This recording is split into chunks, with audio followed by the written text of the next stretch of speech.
BBC over here in the UK the other day, I happened to catch Simon and Garfunkel from Central Park, that legendary concert from a few years ago where you were at the back with Grady Tate. Now, it got me thinking about, I know you've been asked every question a million times, and I appreciate that, but the double drumming thing, I mean, you've just been out, obviously, with Clapton, and Sonny Emory, obviously, alongside you. How do you find playing double drums, Steve? Is there a certain approach you take to that? Well, I mean, I would take a simpler approach and Yes. try to play a lot, as much as you can together. Yeah. You know what I mean, for the groove and for the feel. So I like it, especially if the other drummer likes to do the same thing, and it can be fun. I mean, it can be powerful and exciting, but not in a way where you got to guerrilla it. Where a way it's like you just got two guys doing the same thing, and it's big automatically without you even forcing it. Sure. The thing with the Central Park one was like when Paul started to rehearse for that, I wasn't available for the first rehearsals. Okay. So Grady was there, and we're all friends. So Paul, just included Grady, and we both, when I came, Grady stayed, and I just joined in, and it just seemed like the normal. Correct thing to do when you're dealing with, musicians on the level of the musicians that Paul was working with, Of course. I mean, and that was it was a hell of a band, wasn't it? That, let's be honest, the late Richard T, obviously, Oh, yeah. on key. It's just Anthony Jackson on bass, I believe, for that one as well. Was it Anthony? I think it was. It was either Anthony or Tony, but Tony Levin. But maybe it was. It could have been Anthony. I'm not sure, but it looked like it. I was watching it. I caught up again with it the other day, and it's such a great concert. Have you got good memories of that? Because it was a big affair, that, wasn't it? Let's be honest. Yeah, it was gigantic, and the stage was a few stories high. They built it way up, and I mean, any event like that where there's so many things that could go wrong, weather-wise, sound-wise, whatever. But all the stars lined up, and they recorded it, and people still talk about it, right? Yeah, well, hey, they're still showing it, and why not with such great songs? But it's such a relaxed performance from both yourself and Grady, and I mean that. I don't mean that in a bad way. I mean it. It's just so laid back, and when you go into any gig or recording with double drums, is there a lot of rehearsal that goes into it, or is it just an instinctive thing that you do with Grady or with whoever you're playing alongside? On the things that I've done double drums on, there's with stuff. We just started doing it. We just Chris and I, Chris started subbing. He would ask me to play some nights when he couldn't do it, and we started doing it that way. And then when we started getting called for gigs, they hired both of us, so that was how that happened. With Rick Marotta, a lot of the stuff we just went in the studio, and the rehearsal was in the studio, getting the piece ready to record. Yeah. But with Sonny, we had time, we had a couple of weeks to rehearse, so it varies. So there isn't any one way. You know what I mean? Yeah. It's like, because I guess it's very different to playing with a percussionist. There's a bit, there are more toes to tread on, aren't there? If you've got two drummers playing, I guess with percussion, just adding some color and a bit of spice to it. But with two drummers, I guess there's more that could go wrong. Well, you just have to. You got to be. You can't just play the way you normally play. You got to remember that there's other guys that are going to be thinking of things to do in those spaces that are going by. Mm. And the best thing is when nobody fills the spaces. Yeah. Then you got some guys that are going to listen and pick and choose, because I don't want to play over somebody. You know what I mean? Yeah. It just doesn't make any sense. No. It's like talking over somebody. I'd like to talk about one more album, and again, keeping great company with this one. And this is Flash Harry Nilsson from. I haven't written is it late 70s, 80 maybe? I think it was 78 maybe, or something like that. Yeah. And again, keeping great company with the drummers there. I believe Ringo, who I know was he and Harry Nilsson were friends. Totally, yeah. And Jim Keltner. Yes. I couldn't figure out why isn't Jim here? Why am I here? But I'll tell you why, because he ended up doing it.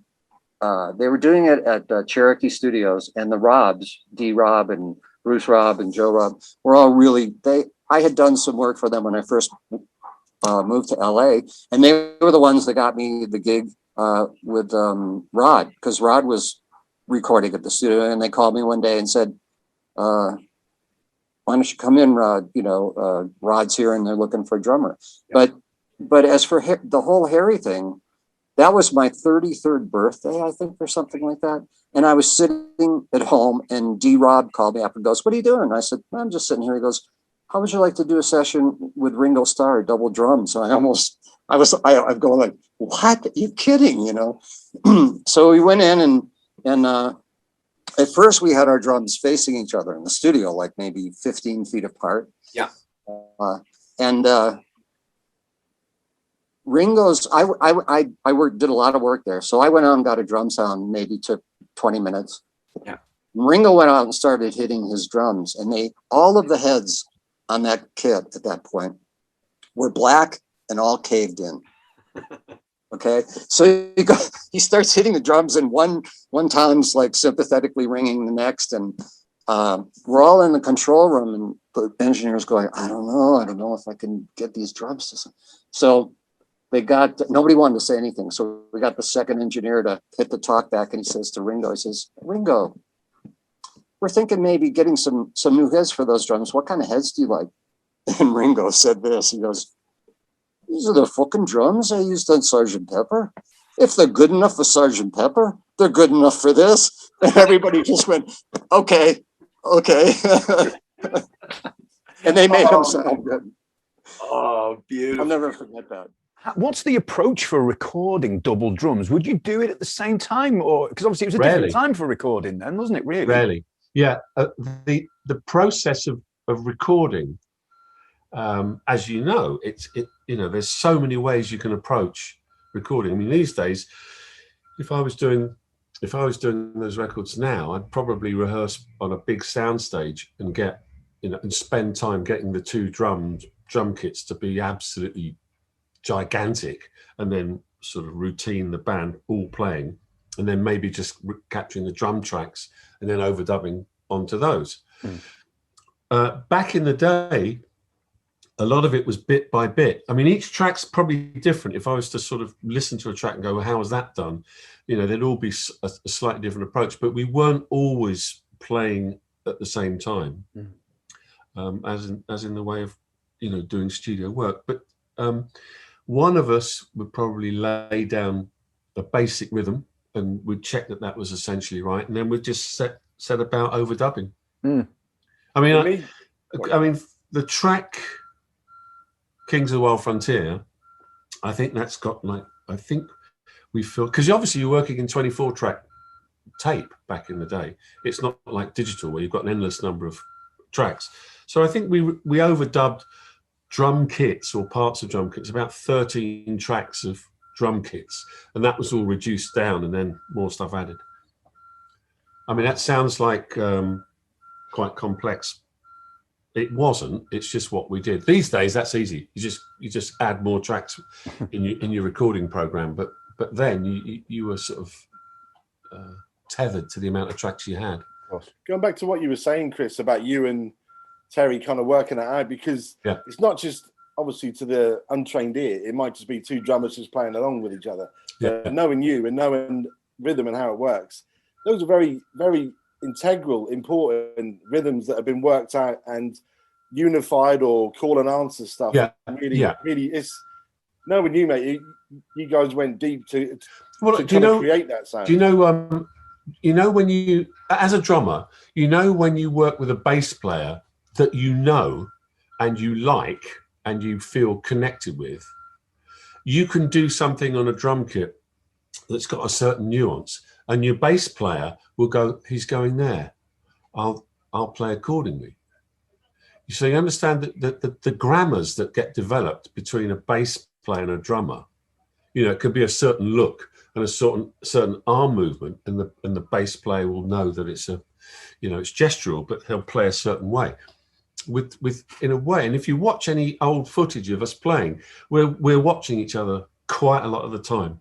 So there's things where we're being gestural, and marking things, and a shoulder will come forward, and you develop a way of playing as like with anybody else. Like a guitarist will learn how to work with a keyboard player.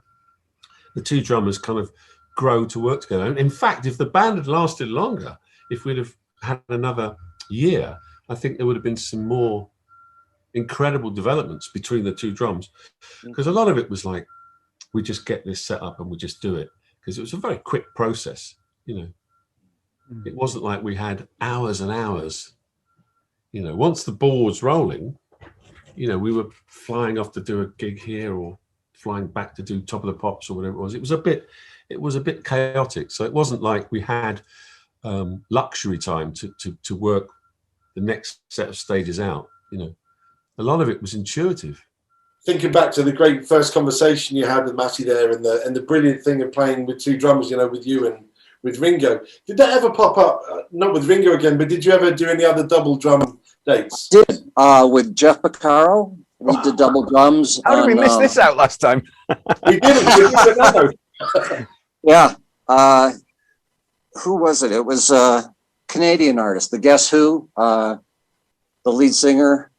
God, was the band called Guess Who? Did you say the Guess Who? Yeah, it was the guy who he was. I don't know who that is off the top of my head. Yeah, they were really big for a while. Anyway, yeah, we did. In fact, we did a Percy Sledge tune, "When a Man Loves a Woman," with double drums, which was a lot of fun. Yeah, and I think I did some double drums.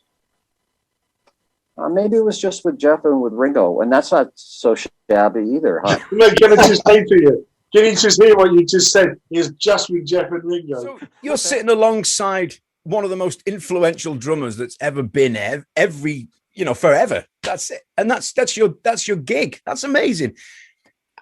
What's the approach for doing double drums? I mean, is there much rehearsal involved in that, or is it?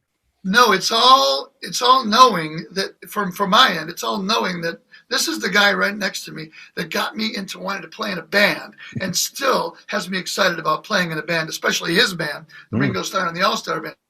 And I'm just watching him like a hawk. And if he's going for a fill, the last thing I'm going to do is take my hand off my hi-hat, man, and play. I just want to groove and let him, if he wants to fill. If there's something where a fill could be, and I can see, because he leads with his left, I can see, I got a great view of him here. If he's going to do a fill, I'll just keep grooving. And then if he's not going to do a fill, and I think it'd be a great place that we would want to fill, I'll do a fill. But my neck is often, in a good way, sore from going like this. Yeah.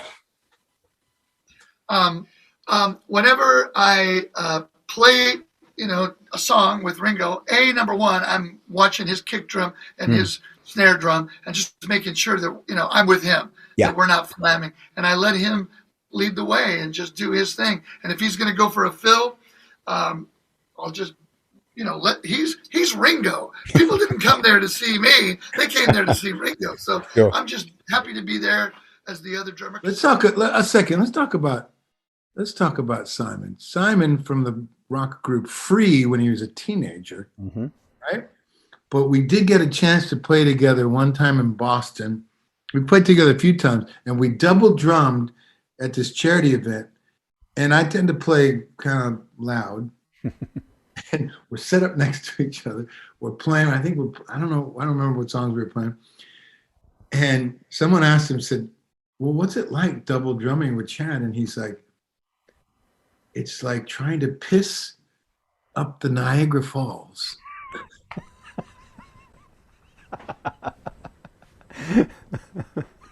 Something like that.